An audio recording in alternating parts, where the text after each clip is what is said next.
Here are the matches to watch at the round 32 of the Australian Open. First up is Clara Tauson versus Victoria Mboko. Jasmine Paolini versus Eva Jovic.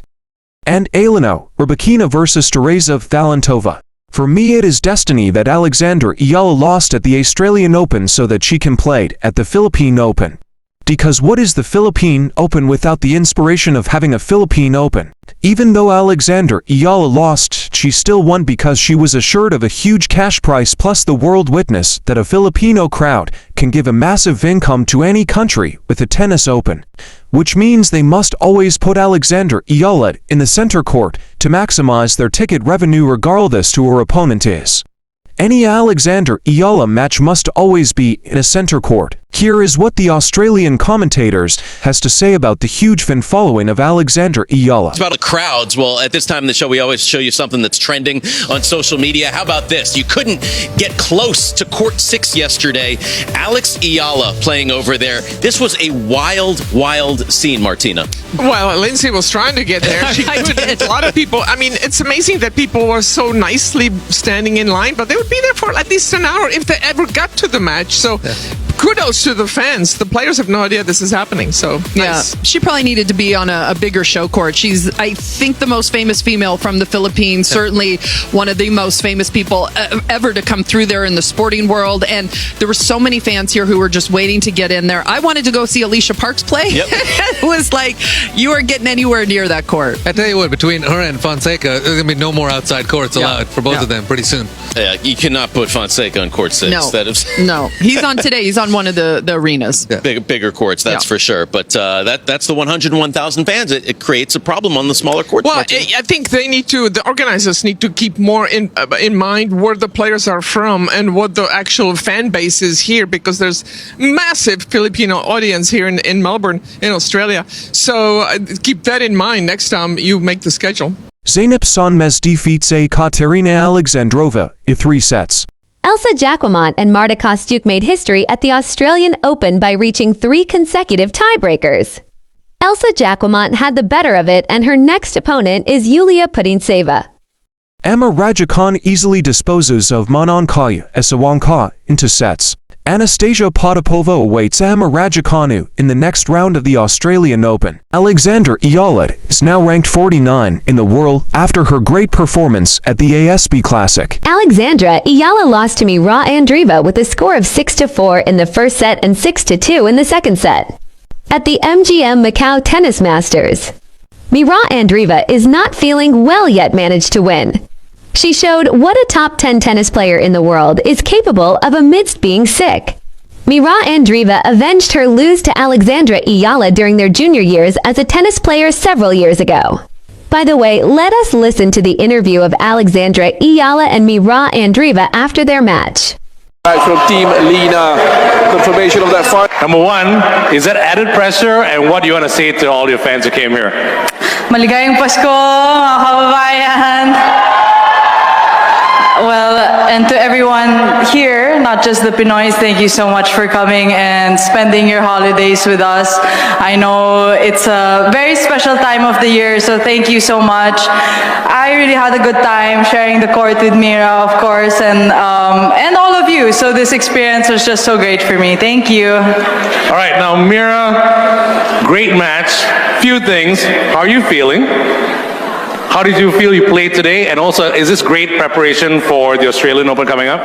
Yeah, obviously, I mean, I feel better than yesterday, but I really have to thank Alex for taking it easy on me today, because otherwise I felt like I wouldn't stand a chance against her. So yeah, today was tough, but definitely better than yesterday. And of course, these kind of tournaments are a great preparation for Australia, and it's also important to have some fun on the court as well at the same time. And I felt like today with Alex we had a lot of fun. In the beginning she started playing, like toying with me, and I was like, well, this is even harder for me when she just, you know, puts the ball in the court instead of hitting it hard. So yeah, it was a great match. I had a lot of fun, and thanks a lot guys for coming today and watching the match. Here is the interview of Alexandra Ayala after defeating Dana Vekic. Good Filipino whānau in the building tonight, ladies and gentlemen. How special is a night like this for you, my friend? It's so special, and if there's one thing I've learned in 2025, it's that home is a people and not a place. So thank you everyone. Maraming salamat. Donna is a great player. She's achieved so much in her career, so you always knew that you were going to be pushed right through. What are you most proud about in your performance and most happy with in that win? Like you said, she's such an experienced player and super talented and definitely very decorated. So I really had a tough time today, but I'm most happy about being able to compete and show up at a level like this, especially after such a tough preseason and so many things that's happened over the past month. So I'm proud about that, yeah. You create the atmosphere, you bring the people into the stadium as well, and you are safe and through to the next round, my friend. A massive congratulations, ladies and gentlemen, it's Alex Iala. And what a win for the young 20-year-old. Like that line, home is the people and not the place. And I'm guessing that Alex Iala will be back on center court, and there'll be a big crowd supporting her for her next match as well. Listen to this crowd going wild. Great to see. 20-year-old, the rising star on the WTA Tour. And here is the interview of Alexandra Iala and Iva Jovic after the defeat the returning legend named Venus Williams and Elena Svitolina. So good to have you out here for the first time. How special was that? We have got some Filipino support in the building right here. How cool. The crowd, amazing. Special to be out here for the first time. Yes, hi everyone.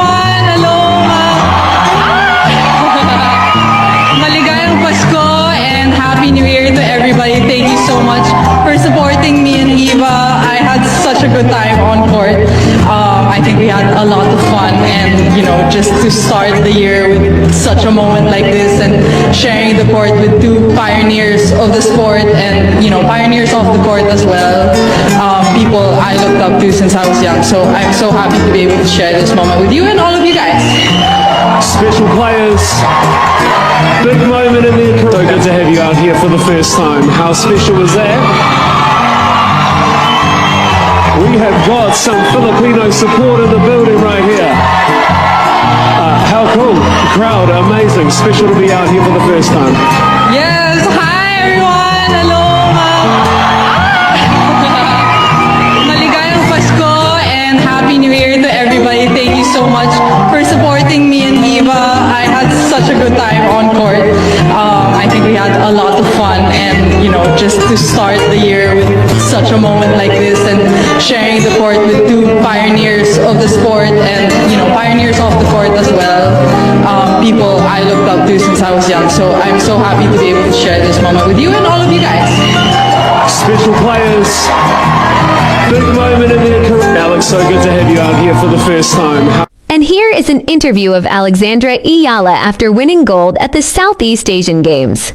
Oh, actually in my mind it's the start of the next season, so but I mean to end the year on this high is such an amazing thing. I wouldn't have thought would have happened in the start of the year.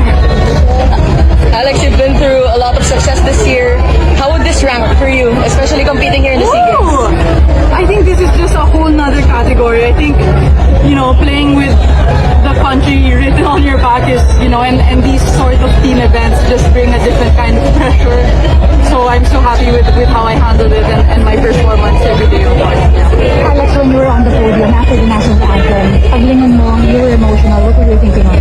I think yan yung talagang nakakaiyak sa akin is when they play Lupang Hinirang or any like the national anthem and parang matagal ko nang pinapangarap yon na ako yung makakadala ng ganong pride sa Pilipinas. So I'm so thankful, I'm so humbled to be able to represent our country. Alex, can you talk about yung moment mo with your family after you gave the medals to your mom and your dad, just how special it is for you? It's so special. I think I've said many times before, yung mga Pinoy, we're so family-oriented. family-oriented. I think that's a part of our culture, and you know, SEA Games is something. I think it's very different than the tour because it's very personal to us, personal to the Southeast Asian countries, and it's special in that way. It's unique and it doesn't happen every time. So kaya siya ganun ka-importante sa at kahalaga sa pamilya. Of course, also sorry sa my mom was medalist also.